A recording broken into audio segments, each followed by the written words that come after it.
Direct. Place à la politique, à un mois des élections régionales, premier des 4 débats organisés par notre rédaction. Arlette Chabot et Alain Duhamel reçoivent tout de suite en direct François Hollande face à Nicolas Sarkozy. Merci. Alors depuis hier, il y a un nouveau sujet de débat entre vous, la limitation du cumul des mandats lancé par Lionel Jospin. Beaucoup en avaient parlé, Lionel Jospin le fait. Il a raison, Nicolas Sarkozy? Bon, moi je ne savais pas que c'était la priorité des priorités, qu'il y avait une urgence à faire cela. Enfin, chacun a bien compris qu'il fallait tirer un rideau de fumée, que le gouvernement avait des problèmes avec les chômeurs. Il fallait vite trouver un sujet.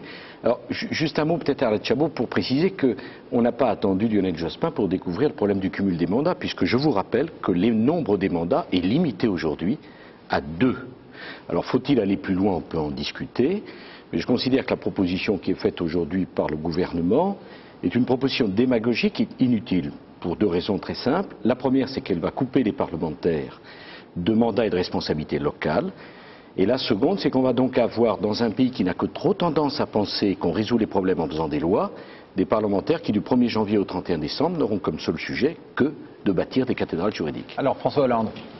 C'est une proposition de bon sens. Il faut des Français, il faut que des élus soient proches des Français, il faut qu'ils soient disponibles, il faut que le Parlement vive.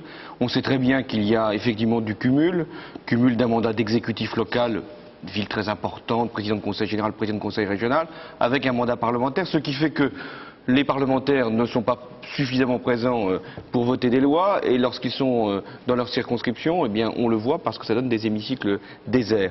Alors je crois qu'il fallait en tirer le plus grand compte, c'est une volonté des Français, c'est une réforme qui, je crois, s'inscrit dans le sens de toutes les démocraties occidentales. Ça va se faire, ça a été annoncé aujourd'hui, ça aurait pu être annoncé hier ou demain. Le principal, à mon avis, est de le faire. Alors bien sûr qu'il y aura des oppositions, je les entends. D'abord, c'est ceux qui sont concernés, qu'ils soient de gauche, quelquefois de droite, le plus souvent de droite, mais ça peut arriver de gauche. Le plus souvent concerné. Non, mais jusqu'à preuve du contraire, c'est quand même pas un drame d'être élu, d'avoir la confiance de ses concitoyens. Non, mais c'est peut-être un problème d'être candidat à tout et de ne pas faire ce que pourquoi les électeurs ont voulu que l'on soit élu. Alors, je pense que si ça peut être un progrès, puisqu'on ne peut être candidat qu'à 2. Si ça peut être un progrès, à mon avis, c'est bien. Et l'argument selon lequel on serait plus proche du terrain, détaché de la vie locale, n'a pas de sens, puisqu'on pourra garder un mandat local, conseiller municipal, conseiller général, conseiller régional, on pourra même être vice-président, maire adjoint, mais on ne pourra plus être maire, président du conseil général, président du conseil régional et député ou sénateur. Et je crois que c'est un bien. Alors par ailleurs, sur l'argument du proche du terrain, je me souviens d'une personnalité qui était connu pour les cumuls. Il avait été président du RPR, il était Premier ministre, il était maire d'une grande ville. Je n'ai pas eu le sentiment qu'il était très proche du terrain. Nicolas Sarkozy, le gouvernement Jospin est en place depuis presque 9 mois. Les Français vont voter pour la première fois de façon significative dans un mois. Alors, sur quels clivages principaux est-ce que vous avez envie que ceux qui vous écoutent se déterminent ? Moi, je crois qu'évidemment, c'est une question, il faut essayer de répondre le plus précisément possible. Nous ne sommes pas d'accord, et dans une démocratie, c'est plutôt d'ailleurs réjouissant qu'il y ait une alternative pour nos concitoyens.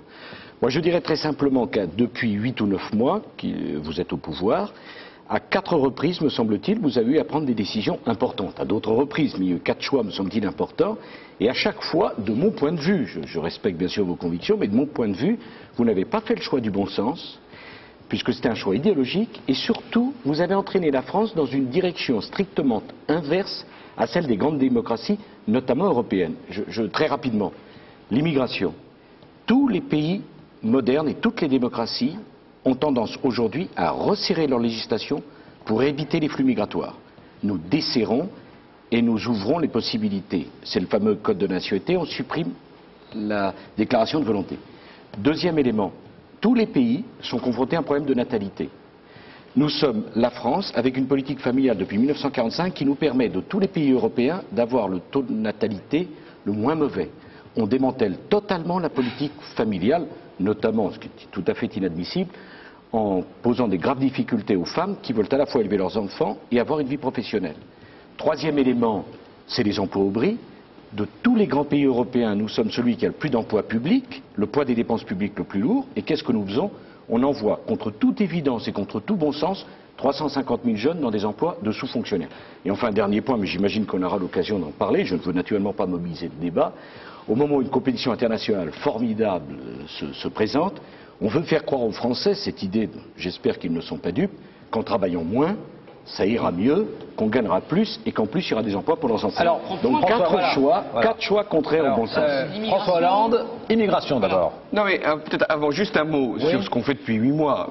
Monsieur Sarkozy a résumé à 4 points, j'y reviendrai. Ce qu'on fait quand même depuis 8 mois, c'est de remettre le pays sur un sentier de croissance. Eh bien, la croissance est repartie. On a les chiffres qui sont connus aujourd'hui, une croissance près de 3%. Franchement, consommation. Attendez, parce que sinon, non, pardon, c'est grâce à vous que la croissance depuis 8 mois. Écoutez, en tout cas, elle n'était pas là avant.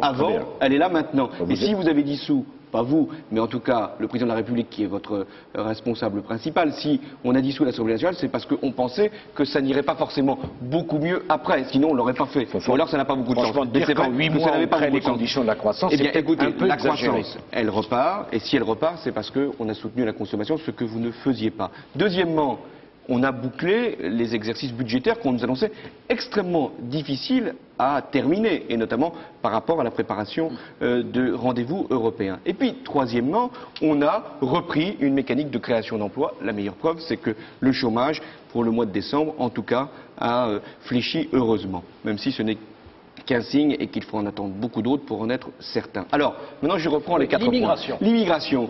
Nous avons voulu retrouver l'équilibre. Il y avait eu des textes apparemment durs, en fait inappliqués, inapplicables. C'est ce qu'on avait appelé les lois Pasqua, qui avaient profondément désorganisé le système administratif qu'on connaissait, jeté dans l'illégalité des personnes qu'on n'arrivait même pas à expulser. Il fallait trouver une règle, elle a été trouvée. C'est une règle simple, c'est-à-dire dure à l'égard de l'immigration clandestine, et en même temps d'intégration pour ceux qui sont sur notre sol de façon régulière ou qui l'avaient été. Non, parce que sinon, je vais prendre les 4 points, et après, vous avez vous-même repensé. Deuxièmement. Non, si vous êtes d'accord. Si vous êtes d'accord, c'est pas un débat entre François Hollande et Alain Duhamel. Non, si vous êtes d'accord, ça serait déjà intéressant. Très intéressant aussi, mais c'est pas le problème. Non, mais immigration là. Toute petite question. Vous avez demandé, sous la pression des sans-papiers et des Verts, à ce que l'ensemble des immigrants en situation irrégulière se déclarent. D'après les chiffres de Jean-Pierre Chevènement, il y a aux environs de 120 000 irréguliers qui se sont déclarés. Vous en avez régularisé, enfin pas vous, le ministère de l'Intérieur, 20 000. La question qui se pose, ceux que vous ne régulariserez pas, est-ce que vous leur demanderez de quitter le territoire national et est-ce que vous vérifierez que cela se fera? Mais bien sûr, nous avons voulu une régularisation sur la base de critères. Quels étaient les critères? Je ne vais pas être trop long. Des critères familiaux. Est-ce qu'ils étaient mariés ou en compagnie d'une personne qui était de nationalité française? Est-ce qu'ils avaient des enfants en France? Est-ce qu'ils avaient un travail? Est-ce qu'ils étaient présents sur le territoire depuis plusieurs années? Si les critères sont remplis, ces personnes ont vocation à être régularisées. Et d'ailleurs, il y avait des régularisations bien avant ce dispositif. S'ils ne sont pas remplis, deuxièmement, ils seront s'ils ne sont pas régularisables, eh bien, ils seront reconduits à la frontière par les mécanismes que l'on connaît, sans brutalité, sans violence, mais avec le respect de la loi, parce que c'est la règle dans ce pays, l'état de droit. Donc sur les 120 000, vous pouvez nous dire combien vous en expulserez à peu près? Selon le nombre de régularisés, vous aurez le nombre de personnes qui seront reconduites à la frontière. Mais la différence entre ce que l'on fait et ce que vous avez fait, c'est que vous faisiez des lois pour, j'allais dire, l'incantation, parce que c'était des lois apparemment sévères, mais en fait très tolérantes à l'égard de l'immigration clandestine, parce que les sanctions n'étaient pas fortes. Nous avons renforcé les sanctions contre l'immigration clandestine et nous avons une politique humaine. Alors je passe au deuxième point, parce que sinon je ne voudrais pas que on passe, si vous voulez, tout le temps du débat sur ce seul sujet, car nous n'avons pas fait que cela, y compris pour répondre à vos observations. Vous savez qu'en matière d'immigration, que vous vouliez toute déclaration, tout le débat sur non, pas du tout. C'est un peu la tonalité qui est la vôtre depuis 8 mois. Absolument pas. Alors, si vous me laissez terminer, j'en termine. Sur l'immigration, vous savez très bien que les mots ont un sens, il faut respecter la dignité des hommes et des femmes. Mais tout laxisme se paye immédiatement par un gigantesque appel d'air. Les socialistes, avec M. Mauroy, vous nous l'avez fait en 1982, je regrette de mon point de vue, y compris pour l'intérêt des immigrés en situation régulière, que nous devons respecter, que vous recommenciez les mêmes erreurs, car les mêmes causes produiront les mêmes effets. Oui, enfin, écoutez, sur le laxisme, je ne crois pas qu'on ait de leçons à recevoir. Vous avez, tout le monde l'a à l'esprit, sur l'église Saint-Bernard, il fallait à tout prix rentrer dans cette église, fracasser la porte, renvoyer les gens. Combien y a-t-il eu d'expulsés? Très peu, parce que même votre législation n'était pas applicable. Alors, s'il vous plaît, sur ce point, revenons plutôt à des textes qui sont humains, qui évite ce type de manifestation douteuse et qui en même temps qui permettent des reconduites. Alors je passe au second point, la famille. Là aussi, évitons ce type d'incantation sur la famille. Je crois que nous avons, augmenté l'allocation de rentrée scolaire. Nous avons permis une amélioration de la situation de beaucoup d'enfants dans les cantines. Nous avons permis, là encore tout récemment, que les aides soient versées directement au collège et pas aux personnes. Nous avons augmenté d'une manière générale les prestations familiales. Alors c'est vrai, nous avons mis sous condition de ressources les allocations familiales, parce qu'il ne nous paraissait pas logique. Mais je comprends que vous ayez un avis différent. D'ailleurs, ça correspond aussi à votre électorat. Je comprends que vous ne puissiez pas admettre qu'au-delà de 30 000 francs, et même quelquefois davantage lorsqu'on a plusieurs enfants, il ne soit pas utile de continuer à verser des allocations familiales. De ce point de vue, nous avons un débat philosophique et nous pouvons revendiquer chacun notre part de vérité. Troisièmement, sur ce point, je ne veux pas sur les seuls thèmes. Pardon, je me contente de poser des questions. Oui, mais il y a aussi Alain Duhamel. Non, mais ça va. Doctement, vous affirmez, moi je me contente de poser. Je ne parle pas d'Arlette Chabot, modestement des questions. Sur cette affaire de politique familiale, je veux dire deux choses très simples. Dans un pays qui a plus de 3 millions de chômeurs, empêcher les familles. Mais de quelle famille parlez-vous? Pardon, de quelle famille? Si vous acceptez que je prononce 3 phrases, ça vous permettra de les critiquer ensuite. Dans un pays qui a plus de 3 millions de chômeurs, empêcher les familles de créer des emplois qui bénéficieront à des gens qui sont loin d'être privilégiés, eh bien, c'est une erreur monumentale. Car les emplois familiaux, c'est un formidable gisement d'emploi, outre le fait que ça permet à des tas de familles de classe moyenne de pouvoir avoir les femmes qui choisissent une carrière professionnelle et qui en même temps peuvent s'occuper de leurs enfants. Deuxième élément, mais qu'est-ce qui vous est passé par la tête? Il y a 1 200 000 femmes veuves ou femmes seules qui ont élevé un enfant, à qui vous avez supprimé la demi-part. Vous pouvez quand même pas dire que c'est 1 200 000 personnes, c'était des possédants qu'il fallait absolument traiter de la façon dont elles ont été traitées. Là, vous avez changé de sujet, mais c'est la même chose. Parce que des femmes ayant élevé seules des enfants, c'est aussi de la politique familiale. Vous voulez poser des questions. On souhaite que vous répondiez. Donc, d'abord pour les femmes qui travaillent, rien n'est fait pour les dissuader.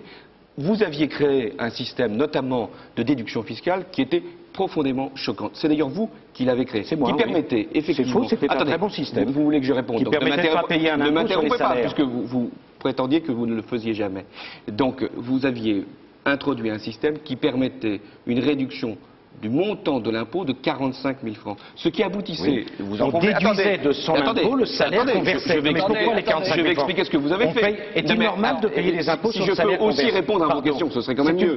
Non, mais je vais la donner à la précision. Ce qui permettait... Attendez, ce qui permettait... Non, mais je n'ai pas besoin de vos conseils techniques. Ce qui permettait à des foyers fiscaux de déduire de leurs impôts 45 000 francs. Ce qui aboutissait à ce paradoxe extraordinaire, c'est que l'employeur de personnel de maison pouvait se retrouver non imposable dès lors qu'il payait un peu moins de 45 000 francs d'impôt sur le revenu, alors que l'employé de maison, elle ou lui, se retrouvait redevable de l'impôt sur le revenu. Alors s'il vous plaît, je pense que nous n'avons pas envie de retrouver des mécanismes fiscaux aussi contradictoires par rapport à la justice. Je ne dis personne à la panique, je dis que votre disposition était profondément choquante, elle a été supprimée. Plus exactement, elle a été réduite de moitié. Non, je la revendique, elle a permis de créer des dizaines de milliers d'emplois, et pardon de le dire, je ne vois pas au nom de quoi, lorsqu'une entreprise verse un salaire, elle ne paye pas d'impôt sur le salaire qu'elle verse à ses salariés, et lorsqu'une famille verse un salaire, il devrait payer un impôt.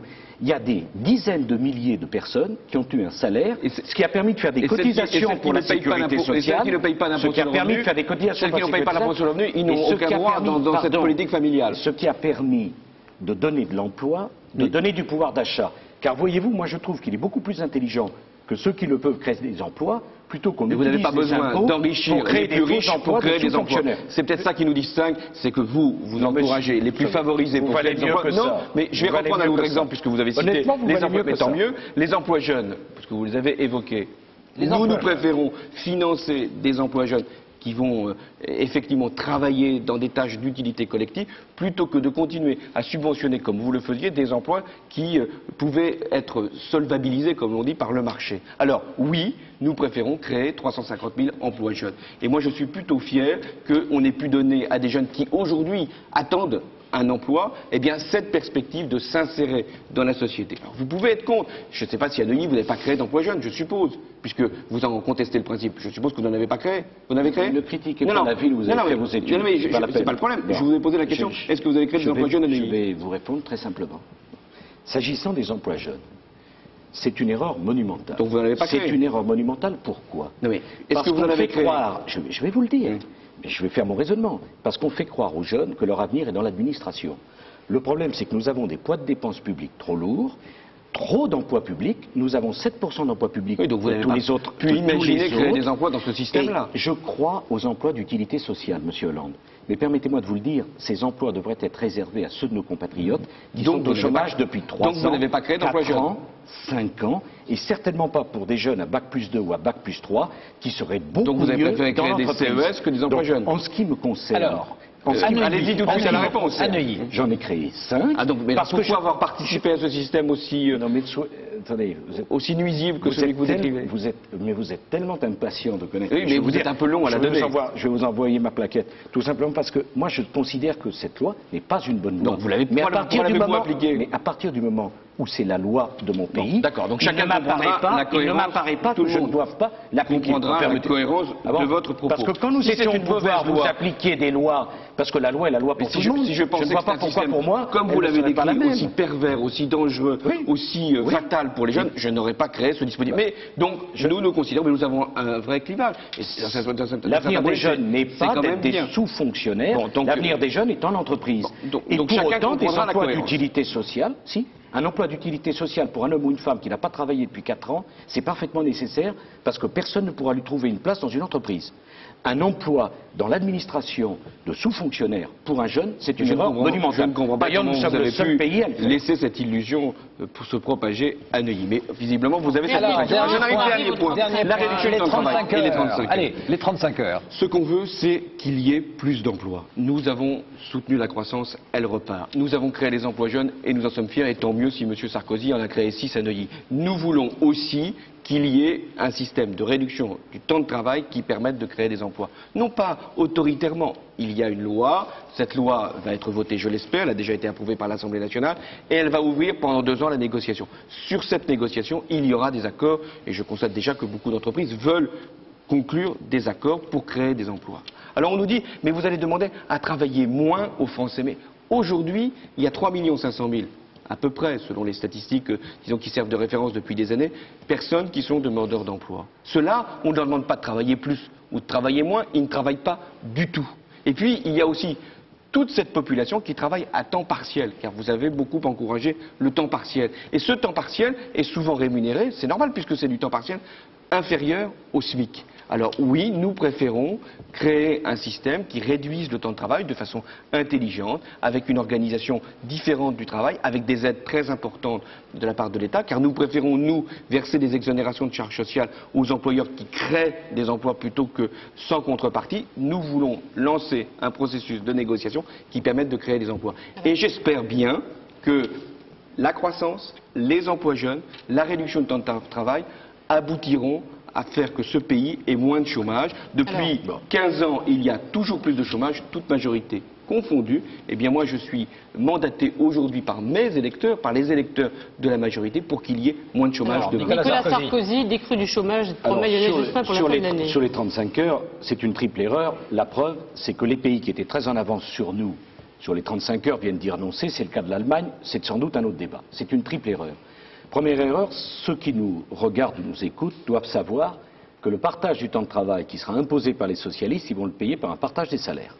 Je suis persuadé que l'objectif de nos compatriotes, c'est l'augmentation du pouvoir d'achat, et non pas la réduction, plusieurs années, et non pas ont eu la réduction salariale du temps de travail. Les créations d'emplois. Premier élément, c'est une erreur sociale. Vous allez le payer de réduction du salaire, alors que de tous les pays développés, la France est celui qui a parmi les salaires les plus bas. C'est ensuite une erreur économique majeure. Tous les pays qui réussissent dans la lutte contre le chômage réussissent avec cette volonté de créer des richesses et non pas cette frénésie de partager la pénurie. Partager le temps de travail n'a marché nulle part ailleurs dans le monde. Pourquoi voudriez-vous que ça marche chez nous? Et enfin, c'est un contresens complet sur les valeurs dont se porte notre société. Pourquoi? Parce que le travail, c'est une émancipation et ce n'est pas une aliénation. Parce que c'est le travail qui rend sa libre. Il y a beaucoup de gens qui en veulent du travail. C'est ça la différence. Vous allez répondre dans un instant. Je vais juste terminer. Parce que le travail, c'est ce qui rend sa dignité à l'homme. Et c'est par le travail qu'on fait le progrès de notre société. C'est pour ça qu'on veut créer des emplois. Laissez à penser qu'en travaillant 35 heures, vous dites 35 heures, Madame Voynet, vous savez, c'est le ministre qui passe le temps à faire des manifestations, et d'abord pour les 32 heures, puis bientôt l'année prochaine pour les 28 heures. C'est un contresens total. Et laissez à penser à nos compatriotes qu'en travaillant moins, on pourra gagner plus et créer des emplois pour leurs enfants, c'est un mensonge, je pèse mon mot. D'ailleurs, je voudrais dire à ceux qui nous regardent, pourquoi voudriez-vous que nous fassions, nous, pour la France, ce que vous ne faites pas pour votre famille?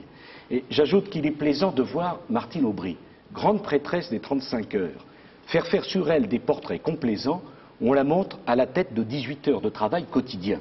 Si c'était si bien, la réduction du temps de travail, pourquoi Mme Aubry se fait faire des portraits extraordinaires montrant combien elle est acharnée au travail? Alors, réponse François Hollande. Je ne répondrai pas à ce type de critique sur Mme Voynet, Mme Aubry. Je pense que vraiment, ça mérite que des ministres travaillent. Écoutez, Mme Voynet manifeste. S'il vous plaît, que des ministres travaillent, c'est plutôt rassurant pour les Français. Si on est mandatés les uns les autres pour servir notre pays, c'est pour travailler. Et ça ne durera pas forcément. On pourrait travailler plus que les autres, et les Français devraient aujourd'hui, s'il vous plaît, que ceux qui font des heures supplémentaires se dénoncent. Qu'est-ce que c'est que Écoutez, on va pas partager le travail pour qu'il y ait à la fois la majorité et l'opposition qui soient dans le même gouvernement. Cet argument est ridicule. Cette idée est folle. Attendez, laissez-moi parler. Ce que je veux vous dire, c'est que vous ne pouvez pas utiliser de tels arguments. Ce qui compte dans ce pays, ce sont les personnes qui veulent travailler et qui ne le peuvent pas. Et quand ils vous entendent, M. Sarkozy, leur dire « Mais il faut travailler plus, il faut vraiment travailler, parce que dans notre société, c'est le travail qui compte. » Ils ont envie de vous dire « Mais si c'est le travail qui compte, pourquoi vous ne nous en donnez pas? Pourquoi vous n'en avez pas donné quand vous étiez aux responsabilités ?» Pourquoi la France, c'est le seul pays du monde qui voit le chômage progresser? Tous les autres pays ont un autre système. Il faut baisser les impôts, baisser les dépenses, alléger les cotisations. Pendant les années où vous étiez aux responsabilités, le chômage a augmenté. Vous ne pouvez pas le nier, car s'il n'avait pas augmenté... Une année, monsieur Hollande, vous savez, s'il n'avait pas augmenté... S'il n'avait pas augmenté... 1994, 250 s'il n'avait pas augmenté, M. Balladur serait président de la République et M. Chirac aurait réussi la dissolution. Parce que nous sommes jugés sur ce résultat-là. Pendant 4 ans, la droite a considéré qu'il fallait attendre la croissance, qu'elle allait revenir, que la reprise était au bout du chemin. Elle a versé des exonérations de cotisations sociales très importantes, de 50 à 70 milliards aux entreprises, parce qu'elle pensait que la baisse du coût du travail était une solution. Eh bien, nous avons eu une augmentation du chômage. Aujourd'hui, il y a des solutions nouvelles. Alors, vous ne les partagez pas, c'est bien votre droit, mais laissez ce gouvernement au moins poursuivre dans sa logique, parce que je crois que les emplois jeunes, plus de croissance, ça s'appelle la création de richesse, et ça repart. Et une négociation utile, habile, intelligente sur le travail permettront de créer les emplois que vous n'avez pas créés. Alors, Nicolas Sarkozy, avant la conclusion de François Hollande. Oui, mais écoutez, moi je souhaite bien évidemment pour le pays que ça réussisse. Simplement, le petit problème, c'est qu'en même temps qu'on nous dit qu'on va faire l'euro, la construction européenne, Amsterdam, on fait le contraire de ce que font tous les autres. Le chômage n'est pas une fatalité pour la raison simple, c'est que partout ailleurs dans le monde, le chômage recule profondément. D'aucune façon, d'aucune manière et dans aucun pays, on a fait reculer le chômage en créant des emplois de fonctionnaires, en imposant la réduction de la durée de temps de travail, en matraquant les familles et en augmentant les impôts. Donc malheureusement, cette politique sera conduite à l'échec. Les Français auront l'occasion de le dire, j'espère de tout cœur qu'ils le feront lors des prochaines élections régionales. François Hollande. M. Sarkozy et les représentants de l'opposition ne croient pas à l'utilité de soutenir la consommation. C'est leur droit. Ils ne croient pas aux emplois jeunes. Ils en ont parfaitement la liberté. Ils pensent que la réduction du temps de travail n'est pas utile au pays. Parfait, c'est leur droit. Mais en même temps, nous voulons utiliser des formules nouvelles, parce que les anciennes, celles qu'a appliquées M. Sarkozy, celles que nous avons pu, nous aussi, à une autre époque, appliquer, n'ont pas marché. Et pour autant, nous faisons l'Europe, nous respectons nos engagements européens à la date prévue et avec des meilleurs résultats financiers. En définitive, ce qui nous distingue, c'est que nous respectons nos engagements électoraux et nos engagements européens. Merci à tous les deux. Dans une semaine, nous nous retrouverons avec Elisabeth Guigou face à Jean-Louis Debré. Dans un instant, surtout, ne ratez pas Envoyé spécial, 10 jours à Matignon et demain matin dans les 4 vérités. Je vous signale que Marie-Pierre Farkas recevra Madame Trottmann. Bonsoir. Bonsoir. Bonsoir.